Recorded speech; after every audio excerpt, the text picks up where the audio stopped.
আমরা এই খাগড়াছড়ি বান্দরবনে এসে যে শশা খাওয়ার জন্য বসলাম, মামার কাছ থেকে আমি শশা নিব। তো শশাটা আপনারা দেখতেছেন, এখানে শশা 10 টাকা আর 20 টাকা পিস চলতেছে, বুঝছেন? তা আমরা গরিব মানুষ, তাই বেশি দামেরটা নিব না, 10 টাকা দামেরটা নিব 2 পিস। তা আমরা 2 জন মিলে খাবো। এই যে দেখতেছেন ঐতিহ্য শশা, হ্যাঁ, শশা এখন আমরা ছিলতেছি। দেখতে পাচ্ছেন অবশেষে আমরা ঐতিহ্য শশা নিয়ে এখন এই খাগড়াছড়ি বান্দরবনে এসে আমরা খাইতেছি। হ্যাঁ, রূপপুর পারমাণবিক বিদ্যুৎ কেন্দ্র, এটা হলো রূপপুর পারমাণবিক বিদ্যুৎ কেন্দ্রের এখানে ওরস 3 দিনে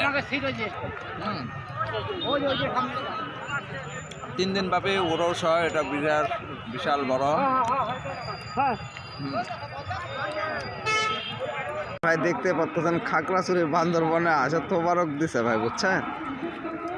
1 প্লেট খাইছে, হোটেলে খাইছে, তারপরে লোকের খাওয়া হয় না, আবার মনে করে যে নিয়ে আসছে, নিয়ে আসে যে পলিথিনের মধ্যে দেখতেই পাচ্ছেন ভাই।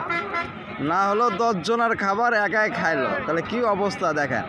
আর এই তো দেখতেছেন খাগড়াছড়ি বান্দরবনের অবস্থা কি দেখছেন, দেখেন আপনারা, দেখেন কি অবস্থা।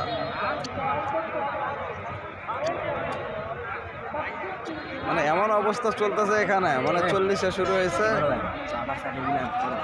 এই যে দেখেন আপনারা চাটাচাটি দেখেন কি পরিমাণ যে চাটাচাটি শুরু করছে, মানে কি মজা রে বাবা, রে বাবা, বাউরি ইতি মনে পলিথিন পর্যন্ত একবার প্যাটের মধ্যে ঢুকাই দিবে, বুঝছেন নি? ওরে সর্বনাশ, ইতি তো পলিথিন পাইয়া মানে পলিথিন তো মনে খাবে। হ্যাঁ, এই তো আপনারা দেখতেই পাচ্ছেন বিশাল এক লাইফ চলতেছে। লাইফের মধ্যে আপনারা দেখতেছেন আমরা খাগড়াছড়ি বান্দরবন সে পাকশি রূপপুর পারমাণবিক বিদ্যুৎ কেন্দ্রের এখানে পাকশি, এখানে 3 দিন ব্যাপী ওরস হয়। সে ওরসের মাঝে আমরা আসছি। এখানে লক্ষ লক্ষ মুসলমান ভাইয়েরা এখানে 3 দিন ধরে একটা উপভোগ করে, হালকা জিকির হবে এবং ইসলামিক কথাবার্তা হয়। সে কথাবার্তা শোনার জন্য বিভিন্ন দূর দূরান্ত থেকে লোকজন আসতেছে।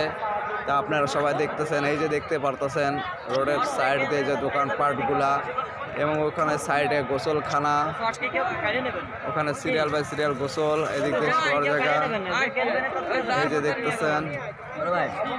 হ্যাঁ ভাইয়া।